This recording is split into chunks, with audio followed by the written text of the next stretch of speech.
Oh, the Game did a recent interview where he speaks about how he got a surprising call from the king of pop himself. We're talking about Michael Jackson, and how Michael Jackson wanted him and 50 Cent to end their beef. Listen to this. But yeah, he was like, I think that you and 50 did, great work, and that it would be a travesty if the world never got to hear you guys again. And he was like, is there any, would you be open to like having a conversation and squashing that beef and doing a song for my album? I was like, for your album?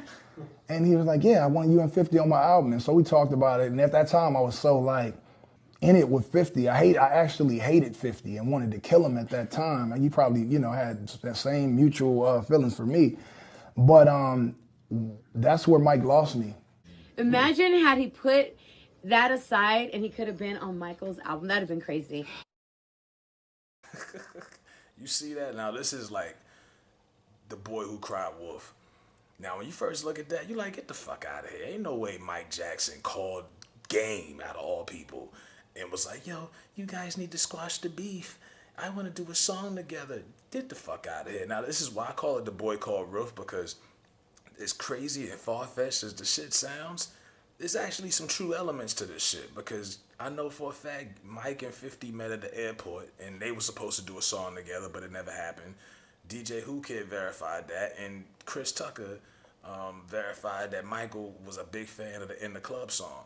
So, Game and, LA dude, Mike stayed out there. It's some possibility that it could be real. It's kind of far-fetched when you hear it, but Game lies so fucking much. I remember he put a Photoshop picture of him and Tupac when he was a teenager. That nigga never met Pac. You know what I'm saying? Just like when he said a few months ago, he flew to New York. He flew out 75 Bloods to try to run up on 50 at Hot 97 and all. He lies so fucking much that even when he does tell the truth and something extraordinary like this, you can't really believe him. You know what I'm saying? Because the nigga's resume is so flawed. That nigga, they put a lie detector on that nigga ASAP. That nigga lies so fucking much. I don't know what to believe. You know what I mean? And if it is true, why would you wait till now when you're putting out an album to want to tell everybody that?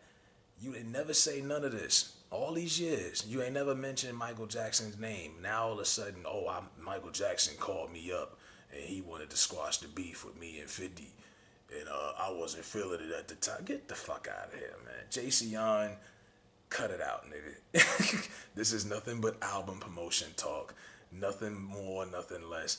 Nigga, I highly doubt if all the shit Mike had going on at the time before he died, with going to court and everybody thinking he was, crazy and shit, I doubt it if Mike took the time out of his personal time to call Game out of everybody to squash a fucking beef. That really wasn't even a beef. That was 50 Cent's beef with Jimmy Henchman, not Game. That's just another whole story, but nah, man, like, Game is full of shit, as usual. Ain't nobody fucking call you. Mike Jackson, nigga, come on.